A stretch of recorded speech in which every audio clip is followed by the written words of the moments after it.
Esse é o segundo vídeo da série O Feitiço dos Sonhos e da Mente. Se você ainda não assistiu ao vídeo anterior, intitulado O que é real, eu fortemente recomendo que o faça. Nesse vídeo iremos abordar um pouco do pensamento do filósofo Immanuel Kant. No campo da filosofia, Immanuel Kant é considerado a figura principal a discutir sobre o que é realidade, desde os antigos gregos. Ele nasceu em 1724 na cidade interiorana de Königsberg, na Prússia Oriental, sendo que, curiosamente, ele nunca saiu de sua província natal. Kant nunca se casou, realizando uma rotina monótona. As pessoas de Königsberg podiam acertar seus relógios quando ele passava sob suas janelas em seu passeio diário. Ele era brilhante, vívido e divertido, adorava a companhia e nunca jantava só. O fascínio de suas palestras se tornou lendário. Embora nunca tenha deixado Königsberg, ele teve fama internacional durante a vida. Kant foi o primeiro grande filósofo desde a Idade Média a ser um acadêmico profissional. Depois dele, deixou de ser surpreso um grande filósofo assumir o cargo de professor universitário e vários dos que vieram depois não se igualaram. Foi apenas no século XX que quase todos os filósofos importantes se tornaram acadêmicos. Essa profissionalização da filosofia foi logo agudamente criticada por Schopenhauer. Ele achava prejudicial a disciplina, mas hoje está não apenas institucionalmente assim enraizada, como se transformou em ferramenta de condicionamento político, perdendo em si a beleza e função do que o estudo da filosofia deveria desenvolver. Talvez Schopenhauer tivesse razão. Aos 57 anos, Kant publicou um dos maiores livros de todos os tempos, A Crítica da Razão Pura, em 1781, seguido pela Crítica da Razão Prática, em 1788, e A Crítica do Juízo, em 1790. Enquanto isso, em 1785, produziu um livro insolitamente breve, mas com um título longo, Princípios Fundamentais da Metafísica dos Costumes, que tem sido influente desde então. Quando morreu com quase 80 anos de idade, estava no meio da composição de outra de suas obras monumentais. Essa última safra de seu pensamento foi tão profundamente original em conteúdo que, de modo algum, foi fácil de entender. De fato, Kant sentiu que seria mal compreendido e, por isso mesmo, 2 anos depois da publicação da Crítica da Razão Pura, lançou um volume delgado que era simplesmente uma elaboração mais clara e acessível dos argumentos principais do livro maior. Essa obra exígua ainda é a melhor introdução ao grande livro. É preciso admitir que, embora fosse uma pessoa cativante, Kant não foi um escritor atraente, tal como foi Nietzsche, e isso, junto com a profundidade de suas ideias, torna difícil a sua leitura. Mas o esforço compensa. Sua obra é a porta de entrada aos desenvolvimentos mais importantes da filosofia pós-David Hume. As questões filosóficas mais clássicas se baseiam nestas duas premissas do conhecimento. O que posso saber e como posso conhecer? Antes de Kant, vários pensadores, se não a maioria, incluindo cientistas, consideravam óbvio que o último limite significativo que os seres humanos podem saber é imposto por aquilo que existe. Podemos, em princípio, seguir descobrindo até não sobrar nada mais a ser descoberto no final. Kant, desenvolvendo uma linha de pensamento inaugurada por Locke, insistindo que nosso conhecimento está sujeito a uma limitação inteiramente diferente, considerando que tudo que apreendemos de um modo ou de outro, seja uma percepção, uma sensação, uma lembrança, um pensamento ou o que quer que seja, é apreendido por meio de nosso aparelho corporal, a saber, nossos 5 sentidos, trazido pelo cérebro e nosso sistema nervoso central e interpretado finalmente pelo cérebro. Portanto, qualquer coisa com que esse aparelho conseguir lidar pode ser uma experiência para nós. Mas aquilo com que ele não conseguir lidar jamais poderá ser experiência para nós, pois não temos como apreender, o tornar conhecido. Isto é, ele se referiu a não termos como conhecer a real essência das coisas, pois o que se torna conhecido é a interpretação que damos a tudo com que entramos em contato objetivo. Há uma diferença entre ser e parecer ser.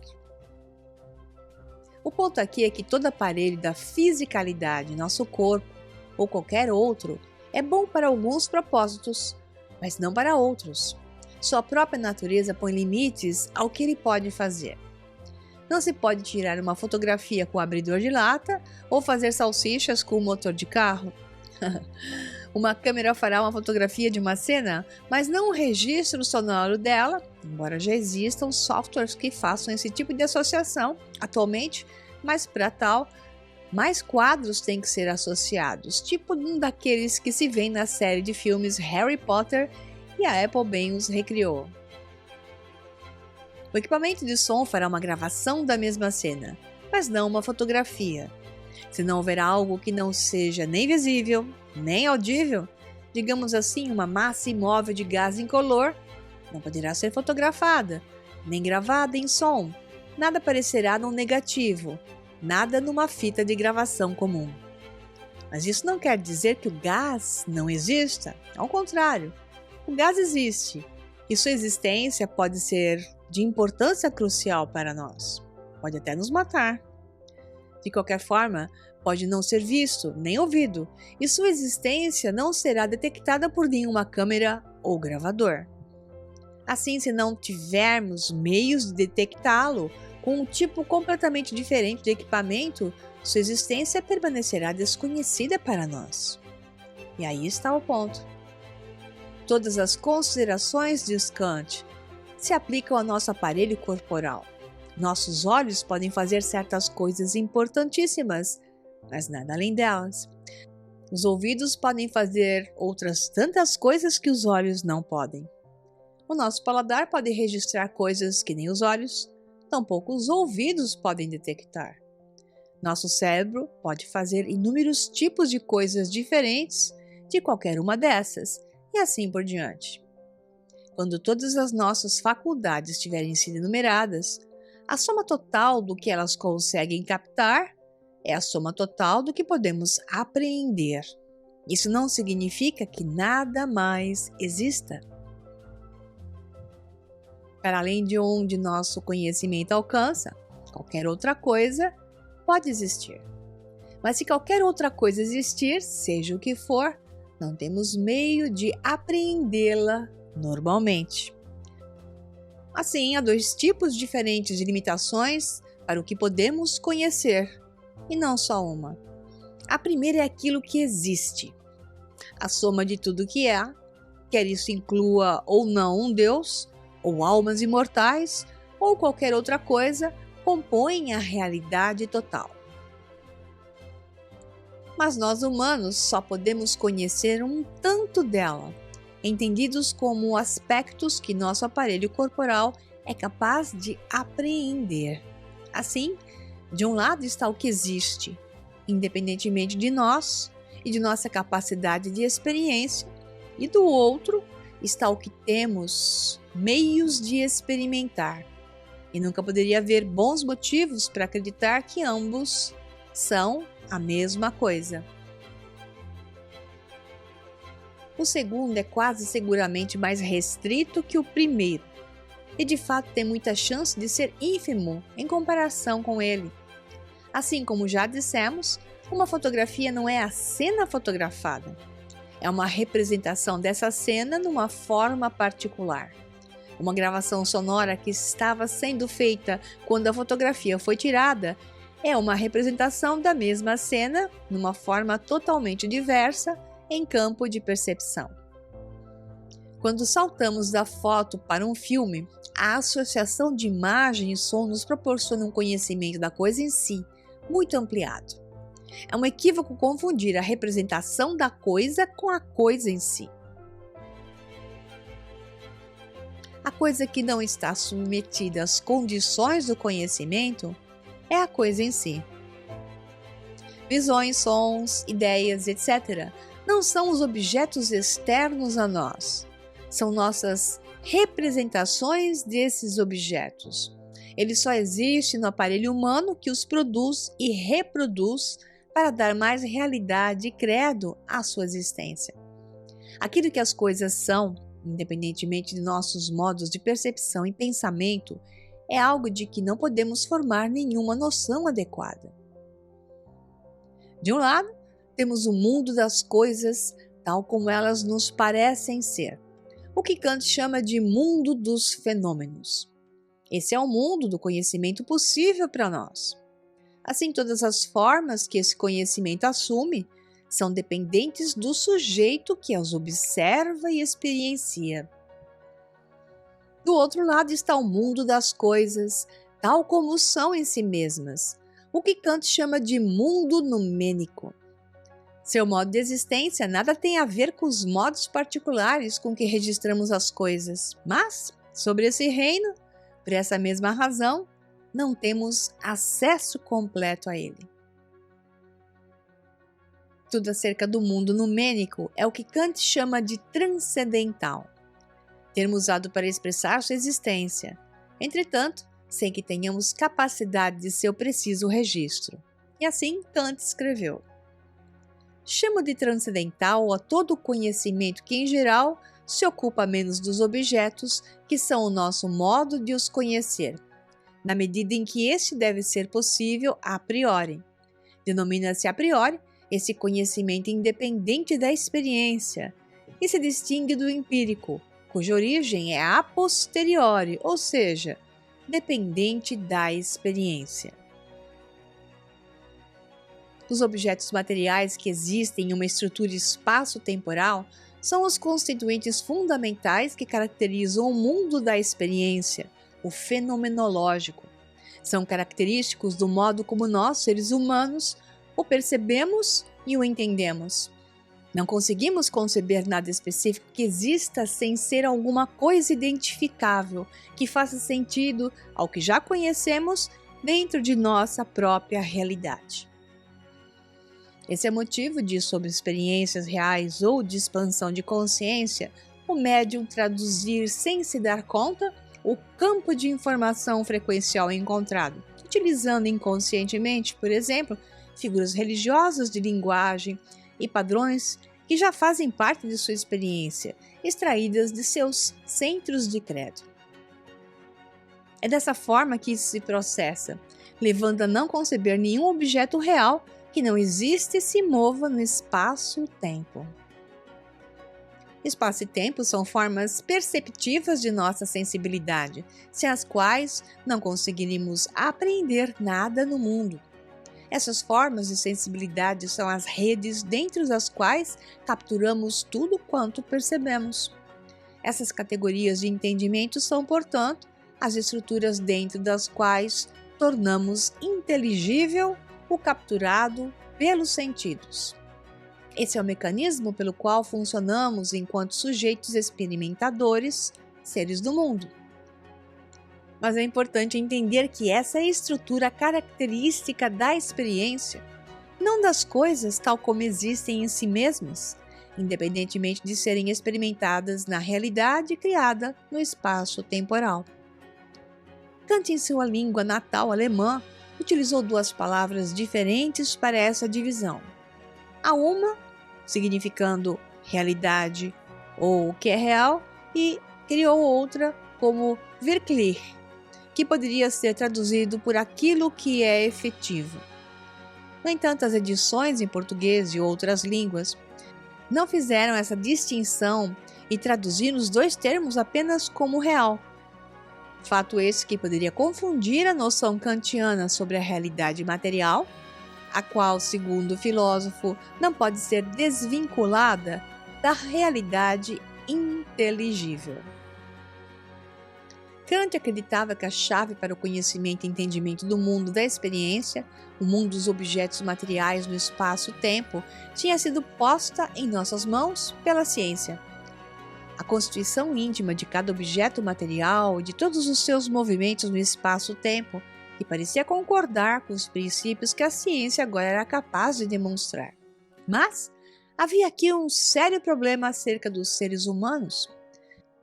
Nossos corpos são objetos materiais que existem no espaço e se movem no espaço e no tempo. Se seus movimentos forem inteiramente sujeitos a leis científicas, não podemos ter nada parecido com o livre-arbítrio. Kant, porém, acreditava que sim, existe livre-arbítrio, e ele é demonstrável. Sua solução foi dizer que nossos atos de vontade livre ocorrem não no mundo fenomênico, isto é, a parte da realidade a que se aplicam as leis científicas, mas na outra parte, a parte que o entendimento científico não pôde alcançar, o mundo numênico. Vou fazer uma observação aqui, Maria Pereira, conversando diretamente com vocês fora do texto. Eu fiz um vídeo recente, exatamente falando do superdeterminismo, de uma nova teoria da ciência, que eu fortemente recomendo que vocês vejam esse vídeo no canal, e ele exatamente aborda o que Kant considerou filosofia, hoje a ciência postula e pesquisa a respeito desse superdeterminismo que ocorre antes daquilo que nós acreditamos estar decidindo neste momento. Voltando ao texto. Ora, diz Kant, para que conceitos antagônicos existam, como bem e mal, certo ou errado, e para que nossas convicções morais tenham qualquer significado ou aplicação, é preciso que, ao menos algumas vezes, tenhamos a opção de fazer ou não fazer algo. Se nunca tivéssemos essa opção, então seria simplesmente falso dizer que devo ou não devo fazer algo, porque eu jamais teria qualquer escolha a respeito. Toda a assim chamada moralidade seria então uma ilusão vazia, e todas as assim chamadas sentenças morais não teriam significado.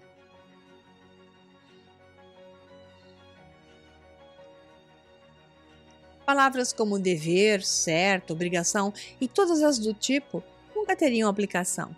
Recomendar a alguém uma conduta em vez de outra seria inútil. Todo vocabulário de elogio e censura, admiração e condenação, aprovação e reprovação precisaria ser expurgado de nossa linguagem e de nossos pensamentos, pois nem em nossas vidas privadas, como tampouco em nossas vidas sociais, existiria qualquer espaço para essas noções. Não haveria por que nos queixarmos se outros nos tratassem com brutalidade, porque seria impossível para eles fazer qualquer coisa diferente. Seria errado de nossa parte dizer que eles não deveriam ter feito aquilo, porque eles não teriam tido outra opção. Assim diz Kant, e gostemos ou não de admitir isso, acreditamos de fato que não é só o mundo empírico que existe. Acreditamos que existe um reino não empírico, onde são tomadas as decisões que afetam os movimentos de nossos corpos, e também que as opções assim feitas é possível se aplicar o vocabulário de elogio ou censura. O conjunto da filosofia de Kant pode ser visto como uma tentativa de entender como isso é possível, como a moralidade e o livre-arbítrio podem existir no mundo que, não obstante, é suscetível à explicação científica. Kant acreditava que só uma criatura capaz de entender as razões do porquê fazer ou não fazer algo pode ser vista como se comportando moral ou imoralmente, portanto que a moralidade era uma possibilidade apenas para criaturas racionais. Uma cobra venenosa não pode ser condenada por imoralidade, mas a validade de tais razões não é apenas uma questão de gosto individual. Podemos diferir de nossos julgamentos sobre se determinada razão é boa ou não, mas o fato de a debater, de a tentar persuadir a alguém, mostra que acreditamos haver uma razão que comanda os sentidos. Assim, uma razão é universalmente válida. Significa que, tal como o mundo empírico é governado por leis científicas que têm aplicação universal, também a moral é governada por leis que têm aplicação universal.